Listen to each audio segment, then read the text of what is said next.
Hey everyone, it's Yeggin. Welcome back. Here I am in the world. It's just a little bit different than the last time you saw it. I've planted a few more trees. Got some other stuff back there that I'll be explaining in future episodes, because today we have, well, I want to show you something, and then we have a specific task. Today, we are going to get villagers. Let me show you what I'm talking about. As I run over here, you can see I've done a little more terraforming. I'm not going to explain this quite yet. You'll see it in a minute. But if you take a look at what I've done here, I've got a lot of dirt. I've got some different levels. I'm trying to make this look a little bit more like a real Minecraft world. But as you can see, there's no grass. It's still just this dirt, muddy, dirty world with trees growing up out of it. So I'm getting there. You know, at least it doesn't look like glass. And I've decided with these pools, well, let me show you this. This is another type of mob situation, but I'll explain that later. You can see the difference of what the world looks like here. I just have decided not to go out further than this. I've decided not to do the bottoms of the pools. I've decided to leave those glass. And the reason is I'm not using any shaders or anything, but I kind of like the way it looks when you can see through to the bottom. It almost, if you're not really paying attention to it, it almost kind of looks like you're seeing like a reflection from the sky in there, without having to use any kind of like add-on or shader or anything. So then I just think it's cool to be able to look down there and see what's below, but through the water, through the blue. Okay, so that's all that. Now you can see I've changed my rail system, and I'm not sure if I explained this branch of the rail system before, but it has changed since I built it. So let's just go for a ride and I'll show you what we've got going on. So we're leaving my area. And what this system used to do is I would run down here, go around this little flaming block, and head back, and that would cause mobs that had spawned to despawn in my mob situation back there. But I changed it. I cut off the end, and I moved this thing along because we need to go to my iron farm. This is going to be my iron farm. You see it's built to the, I believe it's Avomance? Avomance? If I get your name wrong, man, I'll put it down in the bottom. I think I used his video on how to build this. It's very simple. I didn't do his whole system of how to separate out iron and a whole sorting system. I'm just doing a simple one chest thing, but this isn't going to generate iron golems though, unless I get some villagers. So I've pre-built the rail so that we can get villagers into these spots and start spawning iron golems. But where are my villagers going to come from? That's the question, and that is what that other section is all about. So let's head back. I do like the way that looks with the trees coming out of the distance.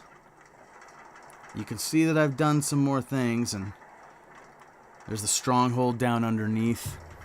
When this is done, you won't be able to see that that stronghold is there. We'll know. We'll have entryways into it, but it'll be covered. Everything will be covered. Okay. Now, here I am. This spot we got to talk about. Each of these small rooms here, I think you can hear, and you can see here, each one contains a named, let me see, you can barely read it. I believe this one's name is Swingo. I don't know what his name is. Anyway, a named zombie villager. I've been trapping zombie villagers in these rooms, specifically to be able to put them into mine carts to be able to take them over to the iron farm. So let's see how we do that. Now, who we got in here? There's one. Plim. Alright, Plim. Plim here is going to get healed.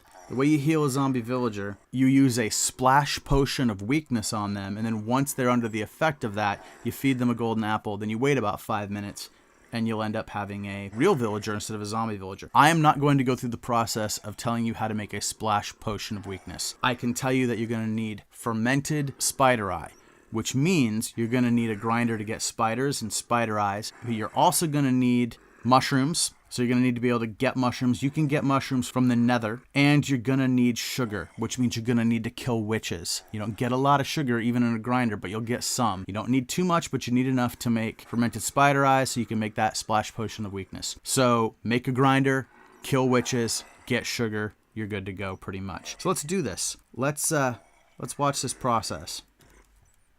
Splash potion of weakness. He is under the effects. Give him an apple. See, now he's got these red or pink or whatever color they are. And you heard that noise.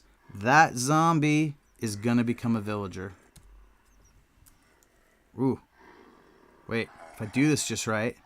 Ooh, the zombie's view of me. That's pretty cool. Anyway, soon enough, he will be healed up. And then we will take him over to the iron farm. I'll come back in a minute when this is done. Oh, wait, I have an idea. Well, this guy is healing. Let's go take a look at what this whole situation is. So you've seen this side of it, but how do I get the zombie villagers in there? Come with me and I'll show you. All right, so that's what this baby is. I created a mob farm, sort of. Let me light it so you can see what we've got going here.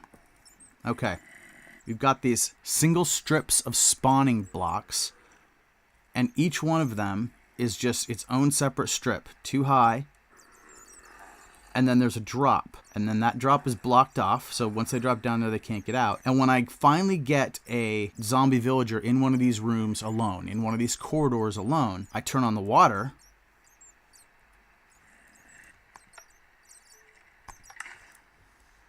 and it sends him down and drops him. Then I leave the water running. Come all the way down here on this side. Break out the glass.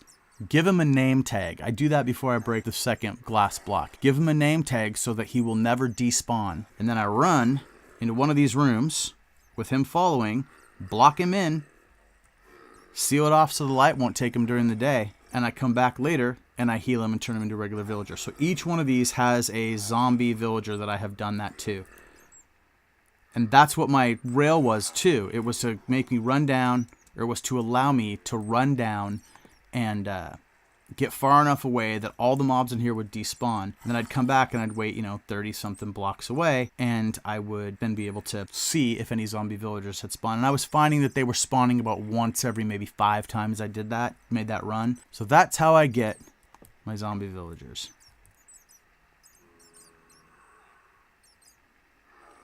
Oh, I hear the sound of a regular villager now. And what do we have? Hey, look at that. Plim is now just a real dude. He wants to trade me a Silk Touch enchanted book. All right. He'll give me an emerald for paper. Paper which I can't get. So maybe we won't do that right now.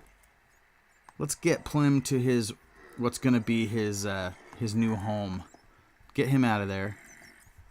Get over here on the tracks, Plim. You just push them. I found that it was super annoying. I was not going to try to push these guys all the way to my iron farm. So, oh, okay, Plim, come on. There we go. We've got him in a mine cart, and as soon as he takes off, we're going to follow.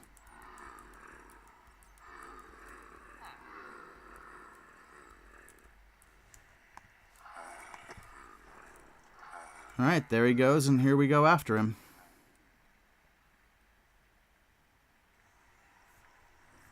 I don't know where you came from.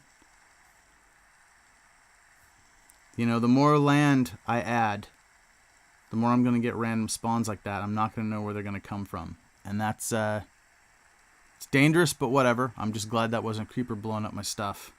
We're getting far enough away that he's about to despawn forever, so we don't have to worry about him going back. We're just following Plim up here to his spot. Now, I had, of course, already tested this and done it once. So Plim is going to be joining his buddy here. I don't really want you to stay. Okay, well, you know what? We're just going to go ahead and let you stay there then if that's where you want to stay. All right, so my goal is going to be to put 4 villagers in each of these rooms and start my iron farm. Once they're in there, they'll be just safely kicking around in here, not able to move around. There'll be a roof. Hopefully that'll keep any lightning from coming down and striking and turning them into witches. And yeah, if everything goes well, I will end up with a lot of iron. So let's head back.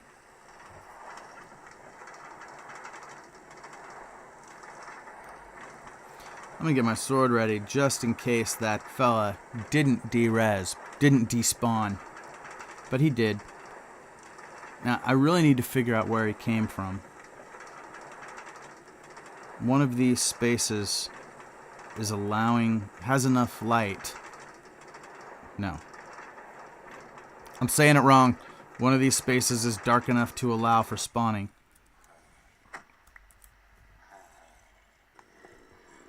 You see, I did quite a few of these. Who's this guy? Skarnkin. What kind of a name is Skarnkin?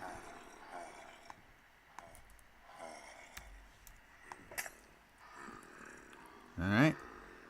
Why don't you eat an apple, Skarnkin? And there it goes. Who do we have over here? What's your name? Gurch. Alright, Gurch. I'm going to use my last splash potion of weakness on you. That's right. Soon you will both be regular villagers.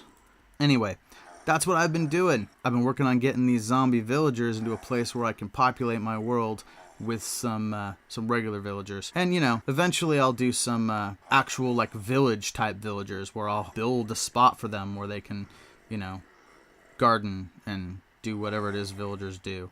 They'll be part of the world. The world will look as much like a regular Minecraft world as I can make it once it's terraformed, complete with populations. And, if everything goes well, I will have a lot of iron. So, until next time, I apologize for that really annoying noise. See you around.